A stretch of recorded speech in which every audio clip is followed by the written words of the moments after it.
Welcome to the fresh and vibrant airwaves of the Pride and Promotion podcast. Strap in and turn up the volume because you've landed on the podcast that's setting the bar for the most dynamic and inclusive marketing conversations. Join your host, Joseph Federico, as he prepares to dive into the world of marketing with an inclusive twist where we spotlight the LGBT community and celebrate the power of diversity. Get ready to be motivated as we bring in some of the most influential LGBT entrepreneurs and marketing trailblazers who are reshaping the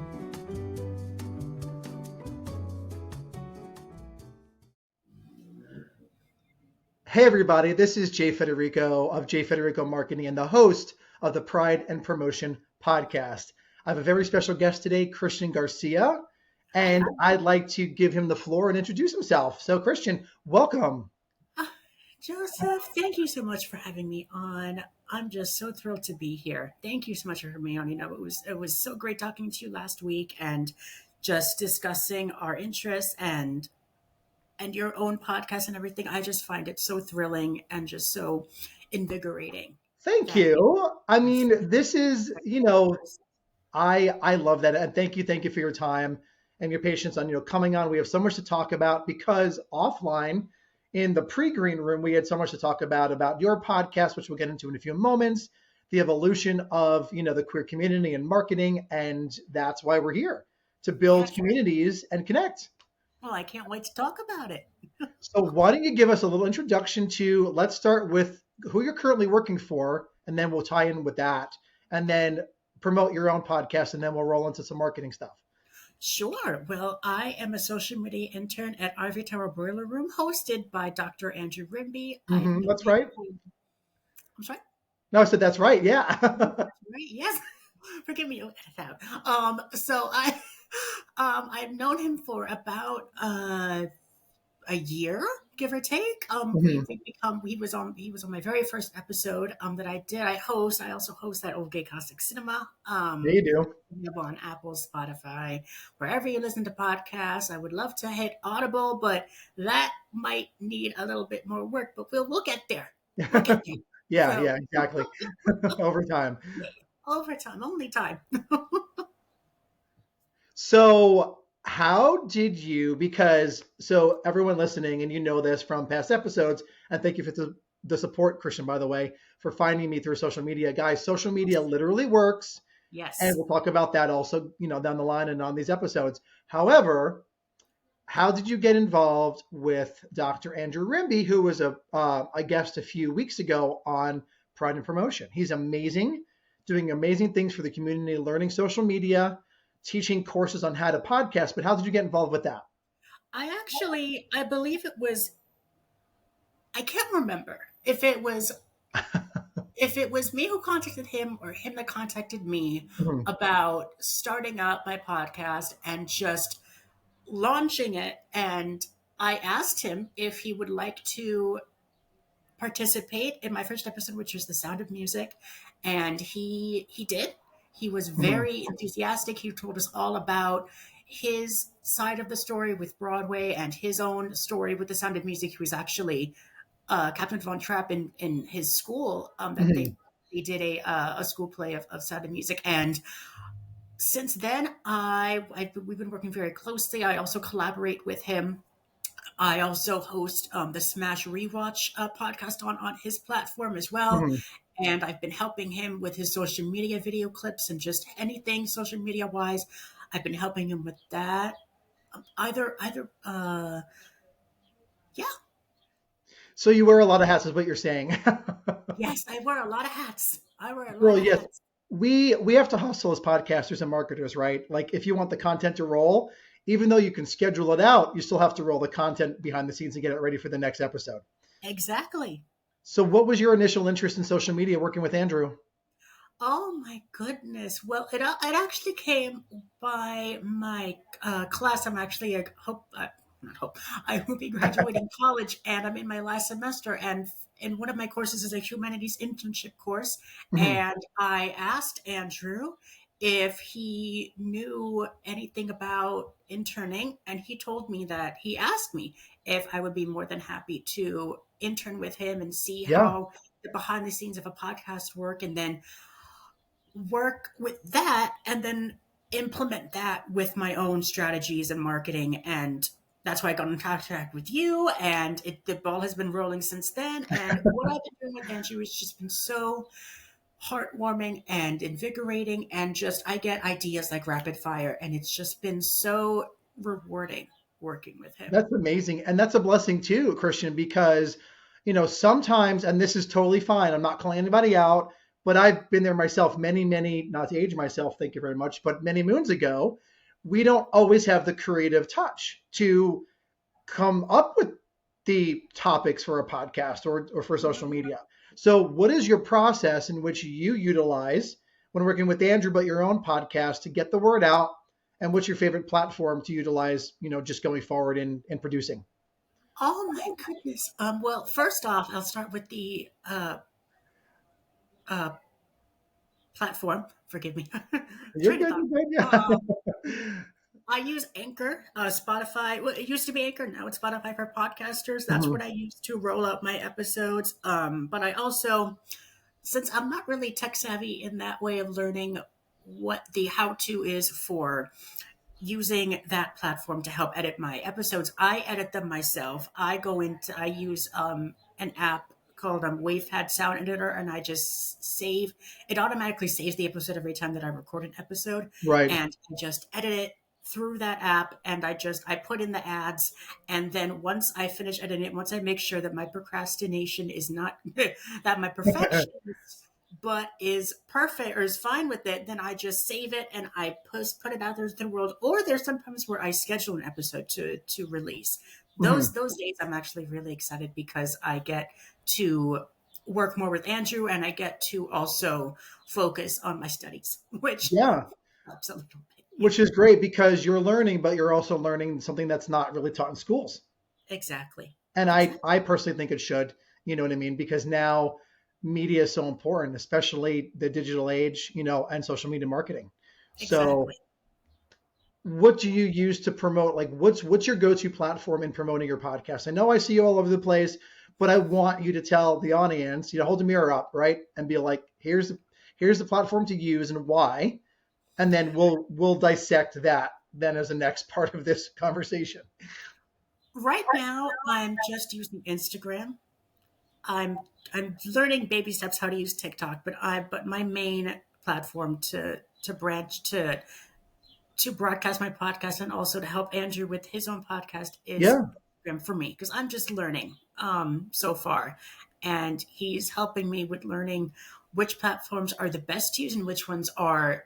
No, I wouldn't say the worst, but he'd say mediocre. But, there are some out there that are still the Wild West. Yes. Yeah, unfortunately. He's thankfully showed me a lot of the tips and tricks on what helps boost a podcast and what also will plummet it if using the wrong caption or if using the wrong hashtag, or it's like a sink or swim. Or swim. Yeah. Well, that's, but also I guess, and in another sense, that is also a blessing, or I like to call like the opportunities in which, we can all utilize, not only as podcasters and creators, but also as a queer community, utilize these free platforms, learn everything that you can. And if one works, then when one doesn't work, and then you spend your more time on the one that works going forward. I agree. So Instagram, I would, if I were you, and if you don't mind, I would definitely stick to Instagram. And here's why: post at least 3 times a week, right? And get yourself. You'll have such a presence, Christian. You are an amazing creative, and I love talking to you. Finally, get to see you on camera. As if we're like besties, right? Like podcast besties, which is amazing.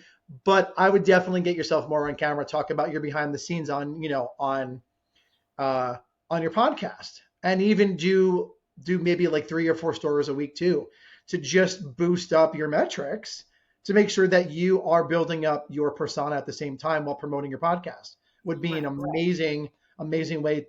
Just my opinion. You don't have to, but to go about that to raise your metrics and your vibrations and reach more people going forward at the same time. I will definitely take that into consideration. It's just something to think about. Instagram. way back in the day, and we may have talked about this, in the pre-green room, or on our first conversation, used to have an IGTV, which I think we talked about it last time, and it was Instagram television, way back, right before kind of COVID hit, and I feel like we've been in this COVID haze. So it was like a little bit of podcasting, a little bit of television, a little bit of YouTube, kind of all rolled into one, and it was fine, but it evolved into reels and stories on the platform. Yes. And just a little tidbit, everybody out there in TV land, currently they are accepting longer form content, which we could talk about later as well, Christian. So the 30 to 90 second videos right now are actually evolving into like 2, 3, 4, 5, 10 minutes if you want. Because TikTok, FYI, is giving influencers, the time of day and promoting those that are actually creating longer form content. Just a little tidbit for you as well. So IGTV was this whole big thing, right? And I'm like, what the heck is going on? I got myself, and this was way before podcasts. I had worked in television in the past and corporate, as we talked about. So I was like, I need to try this before I start promoting it for my business, which is Anchors to Dust, but now J. Federico Marketing. I had not a lot of metrics, Christian. I had maybe 8% growth a week. Mm-hmm. I got myself and I wrote my scripts out. I mean, like literally like this for today's show, right? And bullet pointed everything. And I got myself on camera. It was terrible. I stuttered, ums, oohs, ahs, sounded robotic, but the metrics grew 300% in less than 6 days just by getting on camera. And I wasn't even sure what my persona was. Am I the marketing maven? Am I the guy with the anchor? Am I quick, quippy marketing, which was the original, podcast that I had launched during COVID.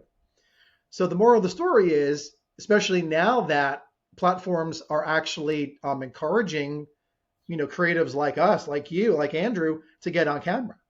You're going to reach a far wider audience if you get yourself on camera. So how do you feel about that? The evolution of IGTV, for instance, and how we're utilizing the platforms today? Pretty good. I feel pretty good about it. Are you nervous about getting yourself on camera, or as you learn the platforms, and then we can kind of roll into that too? I mean, as a kid who dealt with bullying and someone who deals with anxiety a lot, it can be a little daunting at times, and it can be a little. I guess I also need some work on self-confidence, but that's something to be done personally and through a different method. Yeah,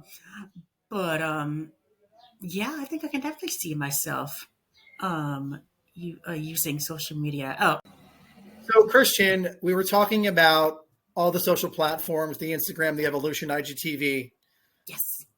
The number one thing I want to hit upon, though, and you can certainly speak to this and attest to this, is how do you feel that being human is important when you not only record your podcast, but you perform for social media? Why is that so important to you?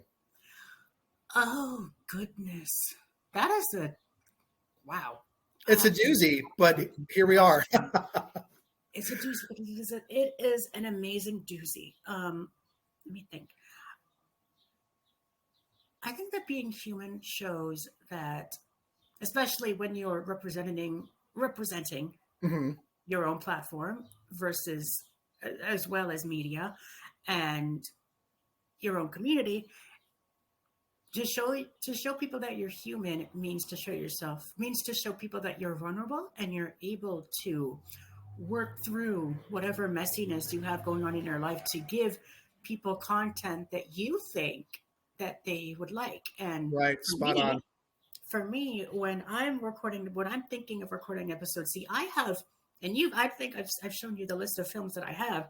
Mm-hmm. I go through each and every one, and the ones that I have check marked off are the ones that I've already published and produced myself and then put out to the world for all to see. But the ones that I don't have checked marked off on are the ones that I have to decide which ones I'm going to do that month. Mm-hmm. So for me, I have to get into the mindset of, okay, what do I feel will impact someone who might be listening at whatever time of the day. So I have to pick a film that both resonates to me and also to the guests who really want to be on my podcast. And I think that really shows that how I keep a level head and I'm able to bring this organic content and have everyone who wants to participate be able to. It is just a rewarding process. And I think being human also allows us a form of relaxation and just being able to be ourselves. And I think that's what is the main goal here. Sure. Absolutely. Do you find yourself, and this is a place that's a safe space, but raw, true honesty, do you find yourself creating a different persona when you're on camera on your podcast or recording versus in real life, and why? Wow. You know, it's funny. When I was in high school, I had to wear a mask, and that's where I was going. Yep. Through grade school up until high school, I had to protect myself. And the way that I did that was either listening to movie scores or reading books. And I just found that sort of escapism my own mask. And now, as I'm now the face of my own podcast, literally, I feel like I don't have to wear a mask because the people who listen to my podcast, the viewers, the listeners that I get are able to hear me advocate something that I feel passionate about. And that's something that I've always wanted to do. And I think that's kind of where I got the inspiration from. We can talk about that later. Yeah. But when speaking about masks, I feel that I don't need to wear one as of this point because I feel I'm at my most comfortable talking to other people and being in an organic conversation where I can truly be my authentic self and not feel the need to look over my shoulder or feel the need to portray myself in a way that I think won't show my true self. And I think that, I trying to figure out where I was going with that. No. That, I mean, I want more of that. That's beautiful because not only gay men, but, you know, the members of the queer community, I feel we all have to wear a mask, especially when we're coming out, right? We don't have that protection. At least we feel that we don't. Not necessarily not being protected by our family and loved ones when we're coming out, when we're vulnerable. But we don't have a platform like social media, or at least, not to age myself, I didn't growing up and coming out. You know what I mean? I didn't either. My version of social media was the TV guide. Well, yes. Oh my God. Yes. Stop it. Stop. That's right. Or my version was like, my version of social media was going to Blockbuster or Hollywood Video. And yes, I had Hollywood Video too. Oh my God, yes. That were in the same aisle as me, and they're like, "Oh, what films are you gonna take out? Oh, this is what I was thinking." Yes, that's. But remember, so just because you hit something too that I want to just kind of include. Do you remember going into the TV guide or even the newspaper, like the New York Times or your local, and finding movie times or calling up the theater to see what was playing and when? Like, do you remember that? I remember I would beg my mother to do that for me, or we'd have to drive to the movie theater and figure out which films were playing because we only had one movie theater where we lived back then. Now there's like multitudes of them. Sure, yeah. And for me, I find that there was a certain magic living in that time of Blockbuster and living in that time where time sort of stopped, I guess. Where it was different. It was not that I'm saying that there's not magic in the world that we're living in this social media digital age, but there was something about back then that was a little more like, especially over the summer, a little more magical, where you had to kind of work for your good times, if that makes sense. And there wasn't social media, which is good and bad, right? Of course, I live, eat, breathe social media, and now so do you. But you're correct in saying that it was a little different back then. It Just was. I growing up. mean, thinking about it now, that was. Forgive me, sorry, background music. I'm not sure if you hear that. But forgive me. Back then, I remember that was when I first was introduced to Charmed. I'm sure if anyone remembers that show, or if any of your listeners remember that show. But that Charmed show, did you say Charmed? yeah. Mm-hmm. Girl, yes, that is one of my favorite go-to shows. Okay. I now, growing up, I used to always beg my mom to drive me or my stepfather to drive me to the local Best Buy or to or to somewhere or like Barnes and Noble to get like the newest box set that just came out, because I remember I used to always like collect them. I still have my TV box sets wherever I go. Right. People giving it up, and now I finally have the big brown box set of all four sisters, and it's just, for me, rewatching those shows brings me back to that time in my life where I needed that show, and where I think shows are going now, and it just, for me, it doesn't feel the same. Right. But what I'm thankful for is platforms such as yourself, where you're able to lift people up in a very organic and safe way, and you allow them to just say whatever's on their mind and just go with the flow. And I know we're past that point, but I just want to thank you for everything. No, that is getting a little emotional, as my best friend says. The wind shifts, I get emotional. Girl, yes, and I'm not afraid of that because of the growth I've endured, and my evolution of getting to the point where we now have a podcast, and because of my experience in television, my experience in PR and marketing and the digital landscape for the last 11 years. But back to your point of when you were talking about the mask, and you don't have to wear the mask anymore. Social media definitely encouraged you because of the platform in which you're talking about a passion project that turned into a podcast. Yep. Meeting other members of the community, which is community building. You're working on your persona that is stronger than ever, in my opinion, hearing the story that I've heard in the past, but now in real time with you. And you can utilize your strength now in helping others grow because of your evolution, because of social media. Yeah. Okay. I got it. I got your number, and I'm here for it. I am here for it. Because it all goes back to social media. We met on social media, right? And, but going back to the nostalgia, which is really important. I've spoken about this in the past with other guests and even my producer, Scott. Nostalgia marketing is so important. And I just released something on both platforms of my Instagram, by the way, today. And I will always continue to talk about that. Is nostalgia brings you back to a simpler place in time, a more magical place in time, a more special, simpler, kind of slower way of living.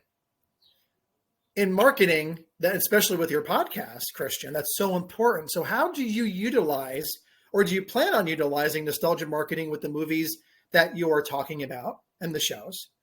And how are you going to allow people feel safe by watching your content in the near future because of that nostalgia marketing tactic? That is a great point. That's actually one of the main reasons why I created my podcast, is so the people who were either born during time or remember where they first watched that film are able to just have a more intimate connection with what I'm talking about. And the people that I bring on are people who, A, have a deep emotional connection to the film, or B, just want to talk about it. And sometimes it just goes into like a both A and B answer, because I love to have guests on who just have a knowledge of classic films, but they also have such a big pull to the films that I talk about. And it's such a refreshing notion to know that there are a lot of people who actually really want to participate, and the list just goes on and on. But for myself, for nostalgia marketing, I just want to implement that, the usage of different production stills that I find on the internet, and I just use that for marketing, or I use different books that I've collected, and I just pick and pull which quotes to use from these books that I've collected over the years. And I just find that people resonate more with either production stills or photos that they've never seen before. So it's like, where'd you get this film? Where'd you get this photo from? You know? Yeah. I find that really from the archives. Thank you very much. Exactly, the archive. Yeah, it's called Google. You know. Yeah, exactly. Or my own. Or I actually have. This is going way too personal, but for whichever film that I choose, I actually have a folder on my phone of photos from either that selected film. Like I have an Oz folder, I have a Breakfast at Tiffany's folder, and I have a Disney folder. You know, it's like whatever films I use. I love to find photos that are of the film, but they also come out of the film where I see like the production lights, or I see like the director's chair, something that strikes a resonance with people that want to see those behind, that love going through their DVD, their 2-disc DVD, and then they go to the second disc and they find all those special features. That's what I want to implement, is that tool of finding. I'm going to say right now, I want to be a part of that second special edition disc, where I'm also a part of that tool where my podcast discusses the film. So what you're saying basically is it's so important because it brings people back to a certain place in time. Yes. And even with social media, especially that you talked about, we're gonna dig deeper because Instagram, while creating your reels and your stories, especially if you are under a creator or business owner, and that allows you to unlock, which I'm sure you're aware of, unlocks more features on the platform behind the scenes on your dashboard. So if you're recording something, you go into a reel, or even in your stories, you can put filters. That's an old film from the 90s, 80s, 70s, 60s, you know, down to the 1920s-esque, you know, decor, or the filter system. Yep. And it brings people back, and you can utilize social media to even, you know, add layers on top of what you're already doing, and bring in that special moment, add those special songs to your stories and to your reels, and to allow them to take a peek behind the curtain, right? To go behind, you know, the iron curtain, to step into that simpler place in time in which you're trying to sell the podcast, or your verbiage, or your persona, which I think is so magical, and it can be so easy sometimes. People don't understand how easy it can really be, in my opinion. I agree. I mean, I have to owe all my thanks to, it is now since dead ride, since the past few years, the Great Movie Ride back in Disney World. Yes, I just saw something about that on Instagram, of all places. Yep. And that's where I believe that's where, as a child, that's where it instilled in me that there were all these films at my fingertips on Turner Classic Movies, and that's also where I got my love of classic films. And every time I put on the film, because I remember a channel, I remember that I used to have that as a preset favorite on my cable box, and I would always just go to that channel whenever I needed a serotonin boost, or just something to watch at night, just to pass the time, for me to at least have a good night's sleep, because I don't do scary movies. For me, my version of a comfy night is just watching old classic films, either black and white, or, you know. So that's your cozy blanket before bed, or when you're stressed out. That's my emotional support blanket. That's okay. Okay, and it's funny that you said horror movies, because watching horror movies is my version of that. Ironically enough. I don't know what that says about me, but like, it is what it is, right? So whatever, it's fine. Well, I mean, you know. Yeah, you know, teach their own, right? Yes. actually, do you want to kind of spill the beans a little bit about what we may be doing on your cast, maybe in the near future? We have been in cahoots for a little while. We were discussing our love of everything Victorian, everything Edwardian vampire as vampire. There's a theme here. We're going into a theme. We will be hopefully launching our discussion of Dracula from 1931, starring Bela Lugosi. And I can't thank you enough for bringing up that topic of vampires. That's why we're here. We're Pride and we're promoting. So I've actually been watching a lot of different vampire films. And ever since we had that conversation, I've just been in a vampire mood, if that's a thing. It is for me, at least. So yeah, girl, you're good. But yes, I am so excited. Yes, we will be launching that episode very, very soon. I just have to confer with you onto what your schedule is, but I'm very excited to release that episode, and I cannot wait to discuss it. I too am a creature of the night because I work literally 24/7 for my clients. I love eat, breathe, sleep. All things social and all things vampire, because I am working on other projects regarding vampires and everything else in New Orleans. And we could talk about all that other stuff later on another episode and your episode too. Yes. But I brought that up purposely, and I wanted you to say vampire several times because what do you feel is out of the social media platforms and there's always a tie-in, there's always a method behind the badness. Girl, there has to be. What do you feel, which platform do you feel, kind of getting into this now full time, is the negative vampire of the social media platforms? Negative vampire. That's just sucking the blood out of humanity, and it's okay to talk about these things because not every platform is for everyone. Not every social media platform is correct, or may be utilized correctly for promotion and businesses and services. I feel like I might get canceled for saying this, but I'm gonna just say it. I'm going to say Twitter. I rarely use that anymore for social media platforms. I mainly stick to either Facebook or Instagram. Sometimes Facebook, but mostly Instagram is where I use that. But for me, the only bad vampire that I see is Twitter, or what is now this really weird preluding destruction of TikTok. I'm not sure what the heck is happening in that interesting. area. Forgive me. Sorry. No, forgive. You can cut that It's out. the social media police coming after you. Yes, that's why. They come for me. They're like, that's it. You're canceled. Twitter is the best, and you're out. They heard me. They're like, nope. We're going to put him in chains. We're going to put him in a crazy house, and he's going to. And that's it. And then you're locked up and you're canceled. Goodbye. That's it. I called them, by the way, because I was like, no, I love Twitter X. Just kidding. I would have to agree with you. X.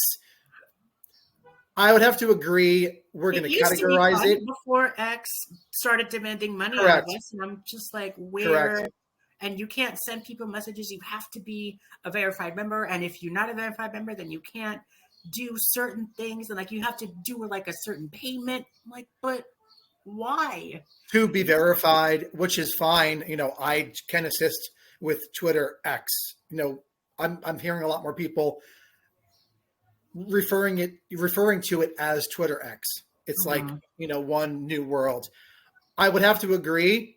My thoughts exactly on it being the vampire platform of all the platforms available, because it just takes so much to relearn, which is what I do. And I love that challenge. But I also feel on the other end of things, as negative as it possibly can be, that it's still the Wild West. There's this continued renaissance and evolution of the platform. Yep. And my wish list for the platform, whoever the heck takes it over in the future, brings it back to its heyday. because it was an amazing platform to connect with influencers, other people within the community, to promote yourself, your blogs, your URLs, even lives, to interact with people that may be halfway across the world, to promote your business. I as I was telling you before we recorded in the green room, mm-hmm.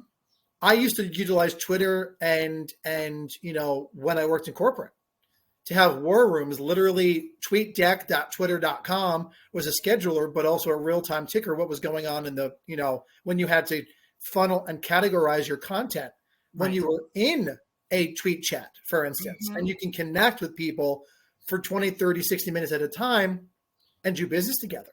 Right. And have a meeting of the minds. Mm-hmm. So that kind of went away a little bit. I think it's lost its luster, but mark my words, and I'm willing to still put a little money behind Twitter X. It's not dead yet, but I would have to agree it's the vampire currently of the available platforms that are out there in this day and age. Yeah. Mark my words. I used to love Twitter, but now the golden child is Instagram, as we back full circle. Is how to utilize that platform to grow up a podcast, your business. Get yourself, guys, literally today on social, I talked about another way to combat, and this is another topic for us, Christian, and I don't know if you utilize this, and we can talk about this, but how you utilize artificial intelligence and ChatGPT for your content. Mm-hmm. And actually you should be, right, to get prompts and questions in order to get those creative juices flowing as a content creator. But I would definitely say, as a content creator, not only you, but those listening out there in TV land, a way to combat artificial intelligence is by what we talked about earlier, being human.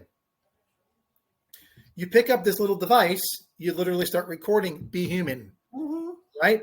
You literally get behind the camera and be human. And that's one of the most important things you're working on. And I'm very proud of you for learning the platform, Christian, is getting yourself and not being afraid of taking that damn mask off and being yourself.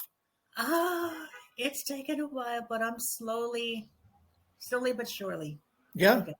I'm getting there. You are definitely getting there. And I see it even in the few weeks we've been speaking. So let's briefly, to take us home, talk about what's coming up for your podcast. How are you going to implement Instagram and reels and stories to bring your podcast to the next level? It's funny. I actually have a meeting with Andrew this coming Monday. We're going to be discussing my recent episode, Breakfast at Tiffany's, and he has an idea. He hasn't told me yet what his idea is mm-hmm. on how to promote that episode and show me some more tips and tricks on how to use the films that I've used in the past to promote the content that I'm continuing to pull out. Sure. As of this moment, I cannot tell you what I'm working on because at this point in time, I have no idea, but we just released Breakfast at Tiffany's, and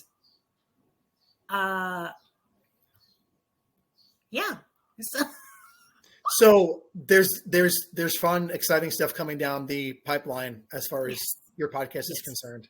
Yes. I'm so excited to continue to work with you. You have no idea.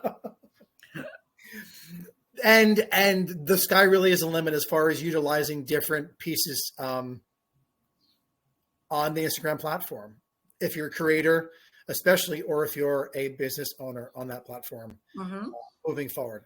I agree. So we are wrapping up. I know time flies when you're having fun or talking about vampires and social media, literally. But I want to give you the floor to speak about how people can find you on all the socials. Yes. And any websites, and even Andrew's. Please promote Andrew's, as well. And then we'll take it on home. Well, guys, you can find me at Instagram at that okay classic cinema. It's spelled just like that, except without the semicolon. And for those who want to take a journey down my bookworm rabbit hole, you can find my personal Instagram at bookaholic_221. And Andrews, you could find him at Ivory Tower Boiler Room on Instagram, as well as Dr. Andrew Rimby on his personal social media account on Instagram as well. Christian, fabulous, all around, A++++++. Thank you so much for being on the podcast. And everybody, thank you for joining another episode of the Pride and Promotion Podcast. Go forward with pride, and we'll talk soon. Take care. And just like that, we're putting the finishing touches on another fabulous episode of the Pride and Promotion Podcast. If today's conversation struck a chord, why not sing our praises with a quick rating and review on your podcast platform of choice? Your support is the spotlight that helps us shine and bring more folks into our ever-expanding audience. And don't forget to hit subscribe. Let's get social too. Follow us online for all the extra goodies, sneak peeks, and continued dialogue about marketing with pride and purpose. Tune in next time as we unfurl more colorful stories, champion the cause of inclusivity, and learn more from the creme de la creme of the industry. Until our paths cross again, keep pushing boundaries, stay true to yourself, and infuse every project with pride.